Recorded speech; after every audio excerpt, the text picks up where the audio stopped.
Yaurana a négué, le travail peut être une source d'épanouissement, de stabilité, de lien social, mais lorsqu'il devient source de stress ou de difficultés, il peut aussi impacter la santé physique, mentale et la vie personnelle.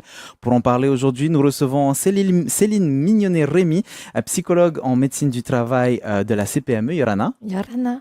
et Elodie Chouraki, assistante sociale du travail au CASI, Yaurana. Yarana. Parlons accompagnement des salariés confrontés à des situations professionnelles parfois complexes. C'est notre sujet du jour dans Manava, votre émission Info Service.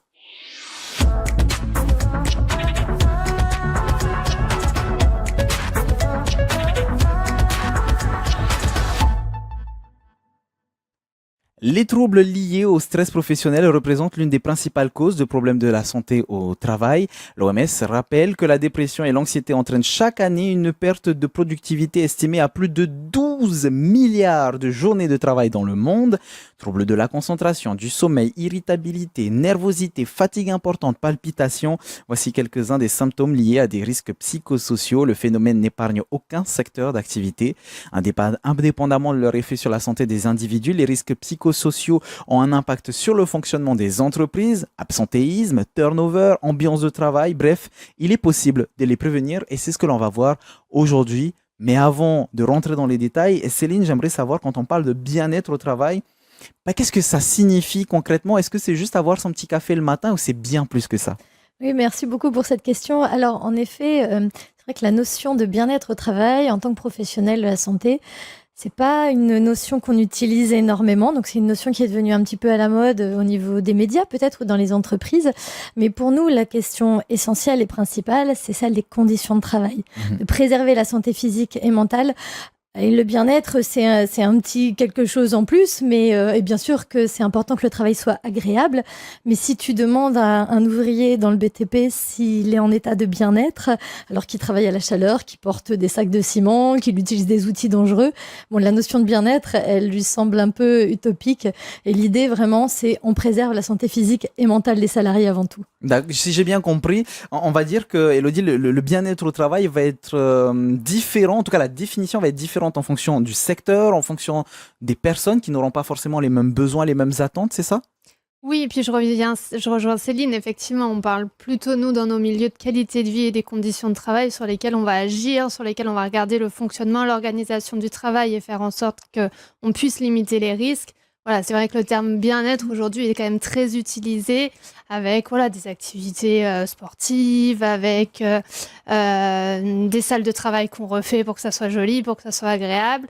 Mais voilà, nous, en tout cas, de notre point de vue et de notre travail, c'est pas ce qu'on va regarder en priorité. Alors justement, regardons les difficultés, puisqu'on parle de difficultés, en tout cas c'est ce que j'ai pu dire dans mon introduction, quand on parle de bien-être au travail, les difficultés les plus fréquentes que les salariés, que les bénévoles, que les collaborateurs représentent, ça va être quoi principalement?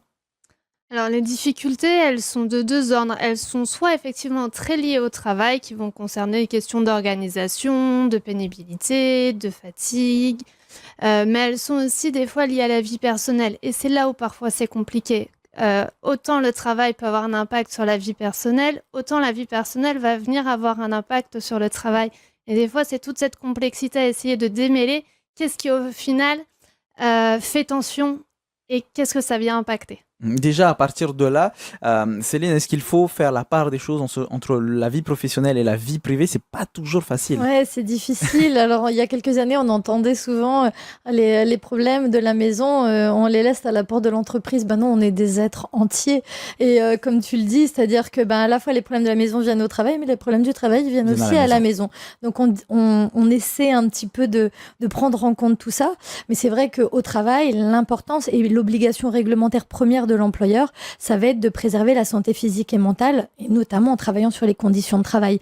Donc, on intègre le perso, mais l'idée, c'est de travailler sur les conditions de travail. Alors justement, parlons-en. Les principaux facteurs de stress, puisque parlons du stress, donc le bien-être mental avant tout, observés dans les environnements professionnels, ça va être quoi ces facteurs de stress? Ils sont divers et variés? Ouais, ils sont divers et variés, mais bon, on a quand même des grandes familles de risques. On a notamment tout ce qui va être la surcharge de travail, l'intensité du travail, les contraintes de temps.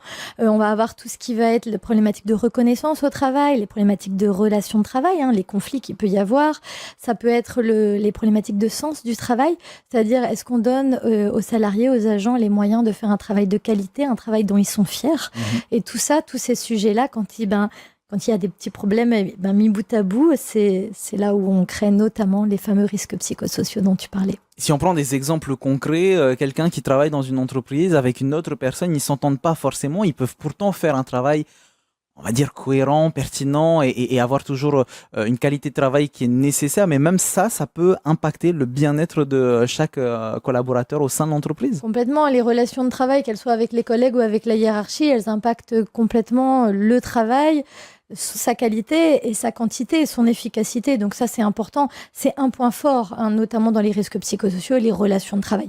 Pas que, parce que souvent, quand il y a des situations qui sont problématiques, elles sont ce qu'on appelle plurifactorielles. Ça veut dire qu'il y a plusieurs facteurs qui vont contribuer à une dégradation de l'état de santé. Mais c'est vrai que les relations de travail, c'est un point très important. Comment est-ce qu'on peut savoir, que ce soit la personne impactée ou même vous en tant que professionnel, comment est-ce que vous pouvez savoir, Élodie, que si tel ou tel problème n'est pas juste grandi par les problèmes personnels ou vice-versa, par exemple? Alors ça, c'est tout l'entretien au final qu'on a avec le salarié où effectivement on vient réfléchir avec lui qu'est-ce qui fait problème et quelles sont les sources de tension. Globalement, un salarié, quand il va venir nous voir, la raison première, en tout cas ce qu'il va mettre en avant, c'est le côté professionnel. C'est compliqué avec mes collègues, c'est compliqué avec mon chef, l'organisation du travail, elle ne me convient plus, les tâches qu'on me donne, je m'y sens plus, il y a eu un changement d'organisation et du coup je me reconnais pas. Ça n'empêche qu'il y a des choses qu'on peut mettre en place en termes d'organisation, de fonctionnement avec la hiérarchie, avec les collègues, avec la direction. Mais dès lors qu'on se rend compte aussi que ça ne suffit pas. Au final, les problématiques, elles se répètent. On a des salariés qui demandent très régulièrement une mobilité, qui passent d'un service à l'autre et la problématique, au final, revient toujours. Souvent, on est interpellé à ce niveau-là par les RH en disant « Oh là, ça revient, ça fait 4 fois qu'ils changent de service. » Oui, ça veut dire que probablement, c'est personnel. Donc là, effectivement, on reçoit le salarié, on essaye de voir quels sont les impacts au-delà du professionnel, comment ça se passe à la maison, est-ce qu'il y a des questions concernant l'organisation à la maison, est-ce qu'il y a des questions financières, il y a des questions de logement. Et à travers, du coup, toute cette analyse, on va pouvoir cibler réellement là où on doit intervenir et les effets et les impacts qu'il y aura effectivement sur le travail. Parlons de ces symptômes, on va dire ça comme ça, des signes qui peuvent alerter. Tu viens de nous parler du fait de bouger d'un service à un autre. Ça peut faire partie des signes. Est-ce qu'il y a d'autres signes qui peuvent alerter l'entreprise ou même tout simplement quelqu'un qui écouterait cette émission et qui se dirait « Tiens, j'ai l'impression de me reconnaître ». Alors, il y a les symptômes individuels, puis il y a les symptômes collectifs. Côté individuel, en gros, on retient 3 types, tout ce qui va être intellectuel, émotionnel et physique. Okay. Tu parlais des problématiques de sommeil, ça peut être des problématiques de digestion, des douleurs musculaires, ça peut être des difficultés de concentration, des oublis, des erreurs, ça peut être la personne qui fond en larmes d'un coup sans comprendre ou qui est plus irritable.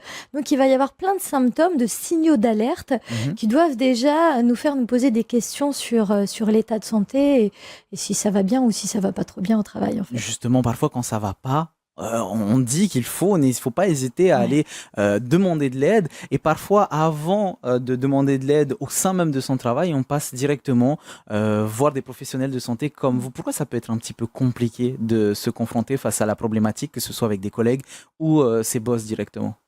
C'est toujours un petit peu délicat de parler de ces problématiques de santé parce que on n'a pas forcément toujours des relations au travail qui sont très bonnes. L'ambiance peut ne pas être bonne, on peut avoir peur des représailles, donc c'est pas toujours facile.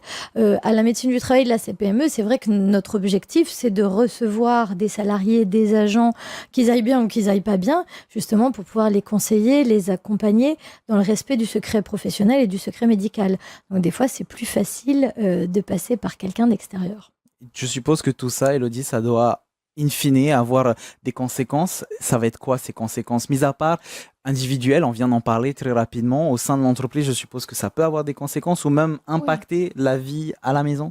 Oui, les deux. Au sein de l'entreprise, effectivement, ça va avoir un impact automatiquement sur le collectif de travail. Un collègue qui va pas bien, qui est en retard, qui a des absences, voilà, pour toutes les raisons dont on a parlé, automatiquement sur le collectif, ça va venir créer des sources de tension. Parce que dans les échanges qu'on va avoir avec ses collègues, parce que les collègues vont devoir reprendre la charge de travail, alors même si c'est du médical, qu'il y a un arrêt médical et que ça reste 100% justifié, au bout d'un moment, de toute façon, source de tension. Et à la maison, c'est pareil, effectivement, comme dit Céline, on ne le laisse pas à la maison, on le laisse pas au travail. Et quand on a un salarié qui va pas bien, le matin, il a du mal à se lever, il est plus motivé non plus pour sortir le week-end, faire des activités avec la famille. Les tensions il y a des tensions qui se créent souvent au sein du couple. Donc voilà, on voit du coup une accumulation qui vient rentrer dans une spirale en fait.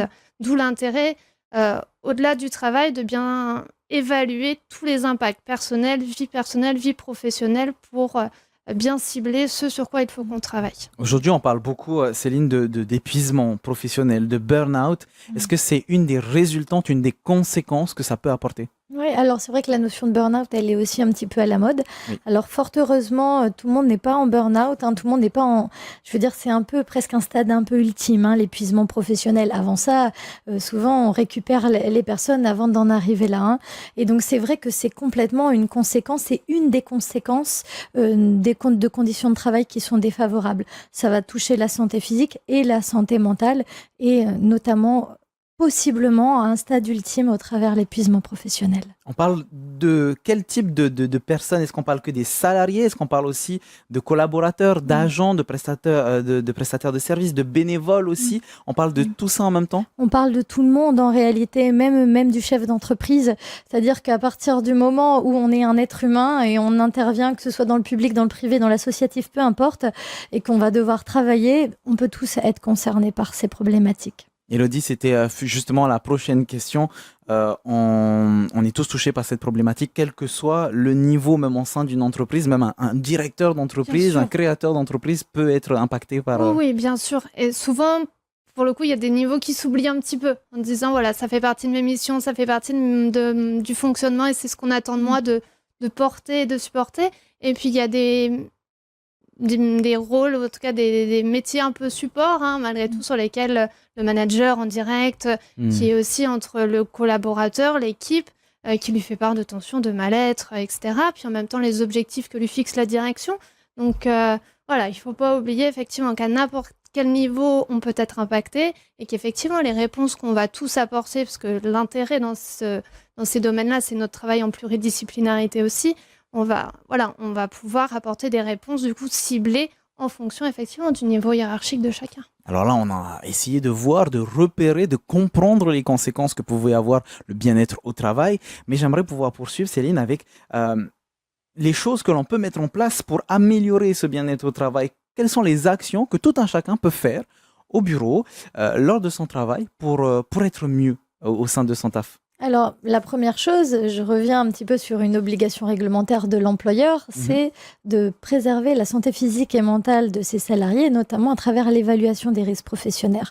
Des risques professionnels. C'est vraiment une obligation réglementaire. Et il ne faut pas seulement voir ça comme une contrainte qui est imposée par le Code du travail, mais plutôt comme un investissement. Travailler, donc évaluer les risques et travailler sur les conditions de travail, que ce soit organisationnel, ça peut être les horaires, ça peut être l'accès à des formations, sur les outils de travail, avoir des outils adaptés, ça peut être vraiment on peut agir sur tout, que ce soit au niveau technique, organisationnel ou humain, sur les relations de travail, sur les relations avec la hiérarchie comme avec les collègues. Et c'est en travaillant sur tout ça qu'on offre un cadre respectueux aux salariés et aux agents. Même de pouvoir juste discuter avec des professionnels de santé, Elodie, ça peut accompagner les salariés, ou pas que les salariés, tous les niveaux, face à toutes ces difficultés? Oui, tout à fait. À un moment, je pense que c'est important aussi de faire ce pas de côté. J'ai envie de dire, des fois avec des personnels extérieurs aussi de l'entreprise et du fonctionnement, parce qu'il y a ce regard neutre. Et puis, ça permet effectivement d'actionner les bons leviers et d'orienter vers les bonnes personnes compétentes qui vont pouvoir soutenir et accompagner au vu des difficultés. Même si effectivement, ça reste des fois pas simple de faire la démarche. Avant d'arriver justement à toutes ces démarches-là, est-ce que, Céline, les relations entre les collègues et la qualité du management dans le climat de travail, ça peut jouer un rôle et c'est important? Oui, ça joue un rôle qui est énorme. C'est l'importance de relations de travail, d'un climat de travail qui soit serein, qui soit sain. Et puis, ça contribue à la reconnaissance. Et la reconnaissance au travail, c'est quelque chose qui est extrêmement fort et puissant. Donc ça, c'est bien sûr qu'il faut aller à fond dans cette direction. Donc, si par exemple, on voit quelqu'un au sein de son travail qui n'est pas forcément dans de bonnes conditions, ne pas hésiter à essayer de lui parler, essayer de faire en sorte qu'il ou elle se confie, ce genre de choses, ça peut aider. la Oui. personne qui est en difficulté? Oui, bien sûr que ça peut complètement aider. Après, peut-être la seule limite, c'est que le collègue de travail auquel je me confie, ben, il a un pouvoir qui est assez limité, un pouvoir d'action qui est assez limité Mhm. au sein de l'entreprise. Donc, communiquer, parler, échanger, c'est la clé, bien sûr. Mais alors après, il y a plein d'autres interlocuteurs. Il y a les chefs, hein, bien sûr, quelle que soit la strate hiérarchique. Il y a les représentants du personnel. C'est l'importance ben, vraiment des échanges et même Mhm. du dialogue social au sein des entreprises.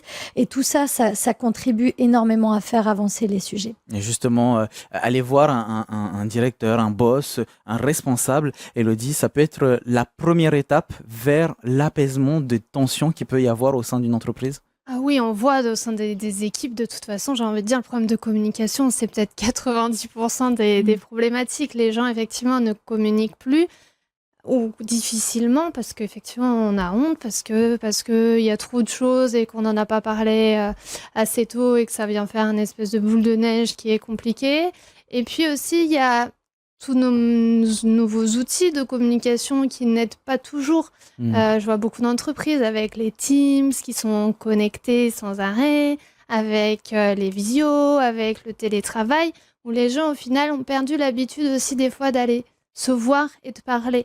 Moi, c'est souvent, en tout cas, dernièrement, je disais à une collègue, mais au mieux d'écrire en gras, en rouge et en incendiant un peu ton collègue d'une autre équipe, où là, bah, du coup, ça vient faire tension, est-ce que tu peux pas lui proposer un petit temps d'échange autour d'un café pendant 5 minutes? Et du coup, oui, vous allez pouvoir échanger, vous allez pouvoir trouver une solution, et puis la question, elle va être résolue très rapidement. Donc, je pense qu'il faut remettre de l'humain et un peu de communication aussi dans nos équipes et dans nos modes de fonctionnement. J'aime beaucoup la manière dont tu parles, puisqu'on voit dans ton exemple qu'il y a un problème, il y a une problématique, mais plutôt que d'essayer de souligner la problématique, on essaye de prendre les choses avec, j'ai envie de dire, bienveillance pour pouvoir essayer de le résoudre ensemble comme une équipe. Oui, tout à fait. Voilà, je pense que quels que soient nos métiers, dans nos domaines, pour le coup, on est vraiment là-dessus. C'est vraiment essayer de trouver quelle action on peut mettre en place pour résorber, enfin pour trouver une solution qui vienne aussi de la personne. Donc c'est pour ça Mm. qu'on analyse aussi les capacités de la personne. Mais oui, l'idée c'est pas de rester sur le problème, sinon on va tourner en rond et puis on n'avancera pas. Céline, justement, quand on est dans cette situation, parfois, que ce soit professionnellement ou pas, hein, dès qu'on Mhm. parle de bien-être mental, il y a encore un petit peu toujours de tabou en fonction des personnes. Et souvent, on a envie juste de se mettre dans sa bulle. Voilà, de Mhm. se mettre sous sa carapace, de ne pas en parler. Ça Mhm. peut être une solution ou bien au contraire, il ne faut pas le faire. Alors, c'est difficile de dire qu'il ne faut pas le faire parce que les gens font ce qu'ils peuvent avec les moyens qu'ils ont, mais Mhm. c'est vrai que dans l'idéal, dans les problématiques qu'il peut y avoir au travail, c'est important de pouvoir en parler. C'est difficile de pouvoir résoudre des problèmes si ils sont pas abordés. Donc, au niveau des risques psychosociaux, vraiment le maître mot, c'est parlez-en. Faut pas que le sujet soit tabou. Il faut que l'entreprise, elle porte le sujet aussi, que ce soit pas quelque chose qui fait peur d'en parler. Donc ça, c'est important et ça rejoint ce que tu disais aussi sur l'importance de la communication. Elodie, tu voulais réagir? Peut-être je te voyais Non, réagir non, un je petit peu. suis tout à fait d'accord. Effectivement, on voit quand même beaucoup d'entreprises encore actuellement qui en ont peur des risques psychosociaux. Voilà, c'est vrai que moi, très souvent, je leur dis, mais on peut former, on peut faire des cafés autour de ça, on peut faire des échanges, parce que moi, j'interviens dans les entreprises. Donc, voilà, n'hésitez pas, en fait, plus on va pouvoir démocratiser le sujet, moins, plus on va lever les inquiétudes. Voilà, Mm. c'est un peu le gros mot, les risques psychosociaux actuellement en entreprise, et c'est dommage parce que, comme disait Céline, il y a plein d'outils, on a beaucoup de familles de risques avec plein d'outils simples, pas chers, voire gratuitement pour l'entreprise qu'on peut mettre en place pour améliorer du coup les conditions de travail. Effectivement, dans ma question, je disais qu'il y avait une forme de tabou autour de cette question du bien-être, de la santé mentale, mais j'ai quand même l'impression que les choses évoluent dans le bon sens. Est-ce que c'est votre point de vue aussi de professionnel? Ce sont des choses que vous remarquez? Oui, oui, ça évolue. Ça évolue petit à petit, mais voilà, ça évolue. Après, comme on disait au début, attention à ce qu'on met derrière le bien-être, pour le coup, qui est un peu fourre-tout et qui, des fois, à mon avis, fait perdre l'objectif principal. D'accord. Donc, quand on parle de qualité de travail, hein, on ne parle pas forcément, comme je le disais au tout début de l'émission, de ce fameux petit café quand on arrive au travail. Mais quand on parle de qualité de travail, aujourd'hui, les gens sont plus sensibilisés, plus à même, plus à l'écoute de cette prévention. Oui, c'est ça. C'est vrai que les mots ont du sens et qualité de vie au travail, conditions de travail, risque professionnel, tout ça, ce sont des mots qui nous parlent énormément.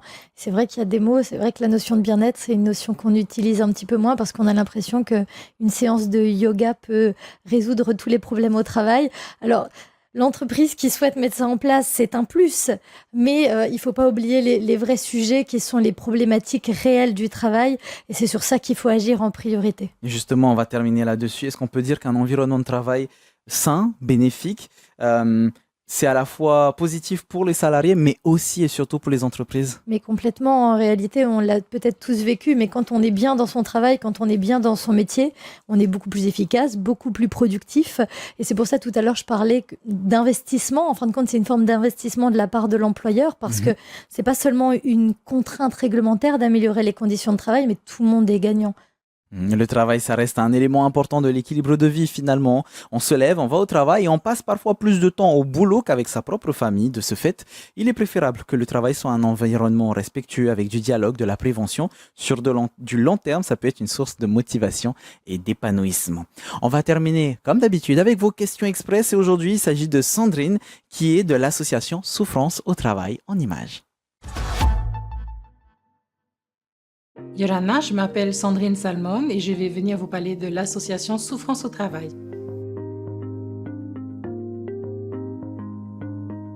Alors, l'association Souffrance au travail existe depuis 2020. C'est une toute jeune association. Elle a pour objectif de parler de la souffrance au travail, des cas de harcèlement, de vulgariser les choses et de ne pas en faire de tabou. Alors, nous avons des missions d'information, de sensibilisation. Alors, nos missions de sensibilisation, c'est de participer à tous les événements où on nous convie sur le thème de la souffrance au travail, du bien-être au travail, tout ce qui concerne en fait cette situation.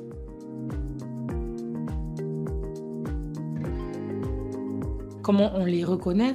On sait les quantifier quand, par exemple, on va dire qu'on a des personnes qui sont en arrêt maladie, arrêt psy, on dit souvent, alors on rigole parce qu'on dit c'est psychologique, mais c'est une façon de voir que la personne, elle est fragile, elle est fragilisée au niveau de son activité de travail. Il faut être en capacité de détecter ses difficultés, ses fragilités, et que le personnel ne se trouve pas confronté à ça. Alors, on a une médecine du travail, on a une direction du travail, une inspection du travail, on a les partenaires sociaux aussi qui sont là, on a la DRH, on a aussi les encadrants, les personnes qui vont être managers d'équipe et qui peuvent voir ou détecter ou sentir quelque chose.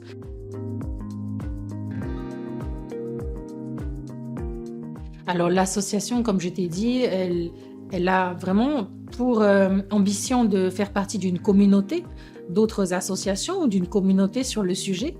Et nous, ce qu'on propose, on propose une ligne d'écoute, donc le 87 240 250. Libérer la parole, c'est déjà tellement puissant, tellement fort de pouvoir dire les choses, de mettre des mots sur les mots qu'on vit. Et de partager avec d'autres personnes, c'est de se rendre compte qu'on n'est pas seul. Surtout dans cette situation-là, il ne faut pas s'isoler parce que c'est une spirale qui est négative. Donc réussir à avoir le courage de pouvoir parler de ces choses-là, c'est une ambition qu'on a au niveau de l'association, c'est d'accompagner les gens comme ça.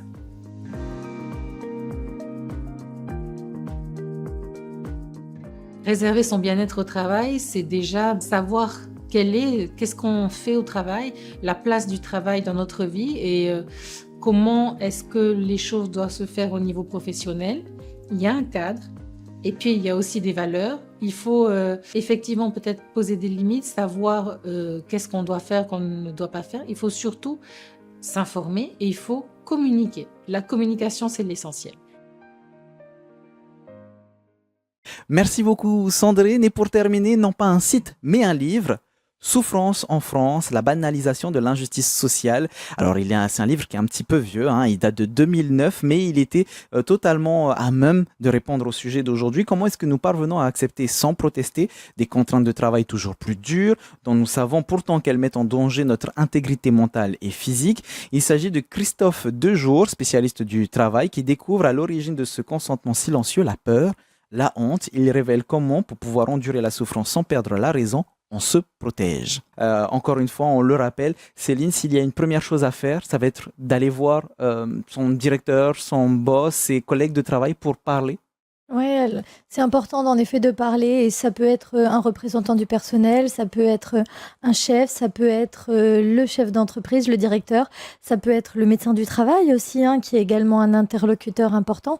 Donc, peu importe qui on va voir, mais l'idée c'est de ne pas rester avec ses problèmes et de pouvoir remonter ses difficultés. Et même si parfois ça peut faire peur, toujours se dire, Elodie, que ça peut être la clé pour l'apaisement de toutes ces tensions qu'il peut y avoir au travail. Oui, c'est ça. Et puis la personne, n'importe laquelle à qui le collègue va en parler, au final, l'idée, c'est de, derrière, trouver l'interlocuteur, le bon interlocuteur et le bon professionnel qui va pouvoir accompagner et prendre en charge la situation. J'espère que vous l'aurez noté. En tout cas, merci à toutes les deux d'avoir été présentes sur notre plateau. Merci. Merci à vous de nous avoir suivis, les amis. On se retrouve très bientôt pour une nouvelle émission. En attendant, très bonne soirée sur TNTV avec à 18h votre V à Tahiti. Maururu itotatou farerir a Trahoma Parhiana.